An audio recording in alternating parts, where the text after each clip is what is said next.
Hey, what's up guys, Clamen here. Today's episode is going to be a little bit different than usual. We're actually going to be building my first ever gaming PC, guys, so I have never done this before. I am probably going to mess up and damage a seriously expensive component. I dropped over $3 on this computer, guys, out of my own pocket. I saved up all this from YouTube, guys, so I could reinvest my money and make better content for you. I'm not going to go into the specs too much, guys. I'll probably do a better rundown of the specs as I'm building the computer and show you guys each part that has to go in as it goes in. Once again, guys, I do not know what I'm doing, so please do not just like roast me in the comments for if I make a mistake. I'm gonna try my best. I have watched a lot of YouTubers, so like I kind of know what I'm doing, but I'm no professional, guys, so don't like do exactly what I do and like blame me for breaking your computer, because I honestly don't really know what I'm doing. Man, if I break something, I'm gonna be so upset. I should have every single part to build my computer, at least I think. I really hope I didn't forget something, because if I did, that would suck. I know I don't have a Swiss Army knife with a Phillips head screwdriver, but I think I should be good without that. But yeah, guys, let's get into the build. So for our case, I went with the 465X from Corsair. It features a tempered glass side and front panel and has two USB 3.0 ports as well as three 120mm fans in the front for great intake cooling. I decided to go with the B450 Tomahawk Max, mostly because it was the only motherboard that wasn't sold out when I started building this computer.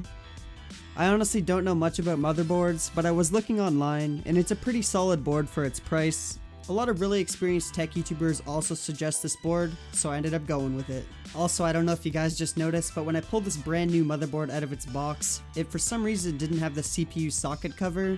I'm not sure why.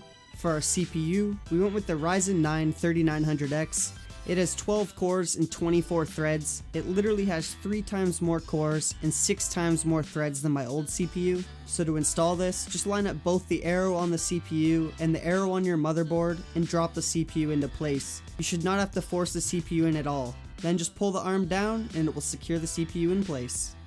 For my RAM, I went with Corsair's Vengeance LPX 32GB 2-stick set at 3200 speed. This is actually where I made my first rookie mistake, guys. I put the RAM into the wrong DIMM slots. In the B450 Tomahawk Max, they are supposed to be in DIMM slots 2 and 4, and it actually tells you on the motherboard which ones to use for dual channel. For my boot drive, we're using Samsung's 970 EVO 1TB NVMe SSD. This thing has wicked quick boot times and transfer speeds, so I decided to fork over a little bit extra money and go for a high-end boot drive. The Tomahawk Max also has a built-in M.2 standoff, so make sure to move it from the far left side to the correct designated hole.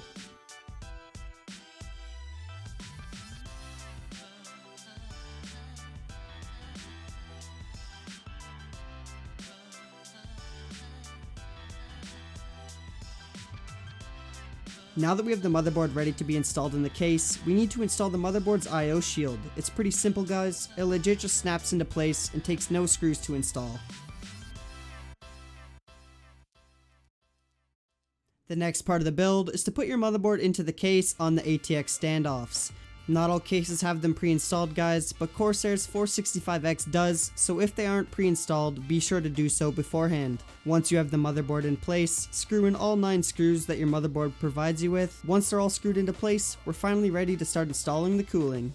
For the back exhaust fan, we just went with a simple deep-cooled 120mm wasp waist fan. It features 9 rubber pads that significantly reduce the noise and vibration the fan produces. The all-in-one liquid cooler that we decided to go with is from Corsair as well. It's the H100 RGB Pro Edition. It comes with 2 extra 120mm fans with rubber pads that we're going to keep and use for exhaust fans on the top side of the case. So this is the cooler itself. It's a pretty high quality cooler for its price. The only downside I have on this cooler is it comes with Intel brackets pre-installed. So since we are building a Ryzen system, we're going to have to pop off the pre-installed Intel brackets and put on the AMD brackets.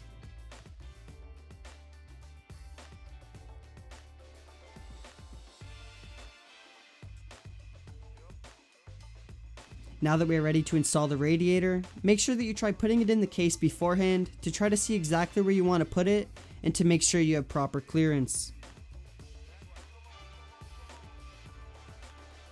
And since we're installing a radiator, we're going to need to take off the 8 small screws that are holding the fans in the front and replace them with the 8 long screws that are provided by Corsair. These ones will go through the case and then through the fans and into the radiator, holding it into place.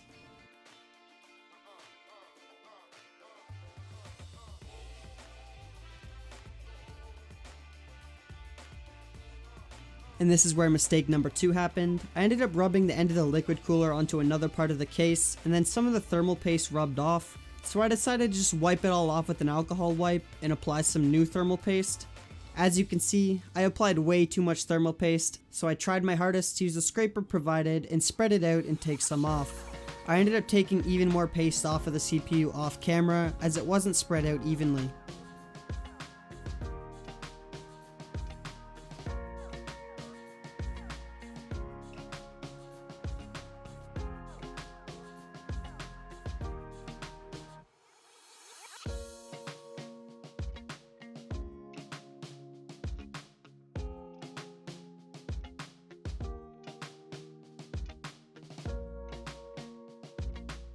Now that we had the liquid cooler installed properly, we worked on hiding some of the CPU cables.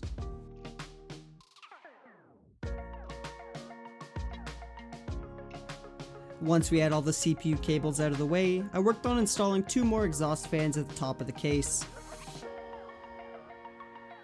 After I installed the second fan, I realized there was not much room between the water cooling tube and the fan, so I decided to rip off a piece of foam and put it in between the fan and the tube to create a much larger gap. For our storage space, we went with 2 2TB Seagate Barracuda 7200 RPM hard drives. These will be used to store all of my recording footage and video games. This is not all the storage I have on my computer though. I will also be using my 8TB external hard drive for when these get full.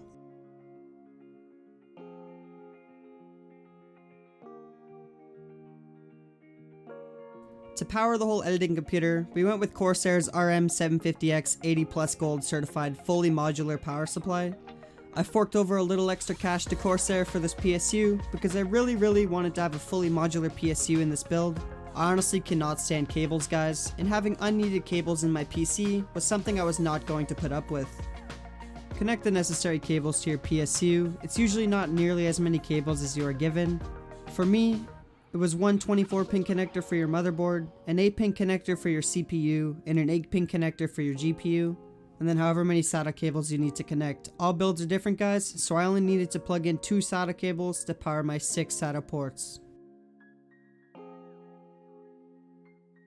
I realized that I wasn't able to properly connect the 8-pin CPU connector to the motherboard because I already installed the exhaust fans, so I quickly took off one of the fans and connected the 8-pin connector to the motherboard. After that, I reinstalled the fan and hid the fan's cable, and we were good to go.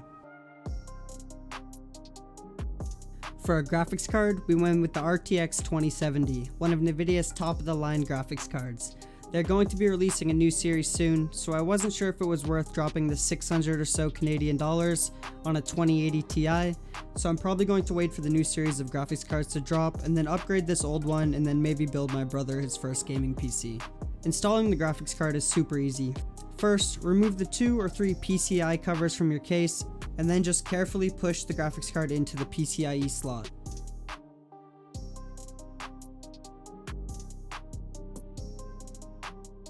Once you have the graphics card installed, connect your 8-pin connector to the graphics card and you're good to go. After that, I still needed to install my case's front panel connectors to the motherboard. This was the most confusing part for me, so just look at your motherboard's manual for instructions. The next thing we need to do is connect the rest of the cables. I had to plug in 2 SATA cables that would go to the motherboard, and then connect the 24-pin and 2 8-pin connectors from the CPU and GPU to my power supply. If you're wondering why I had to do this extra step, it's because I got cable extensions.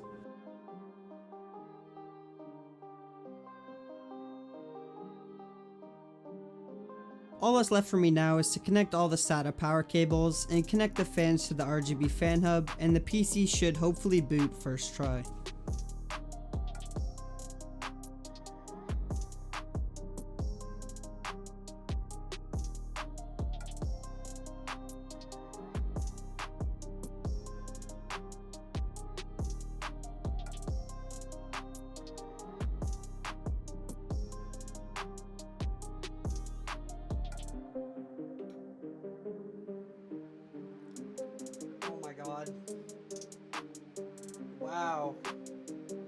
Let's go, dude.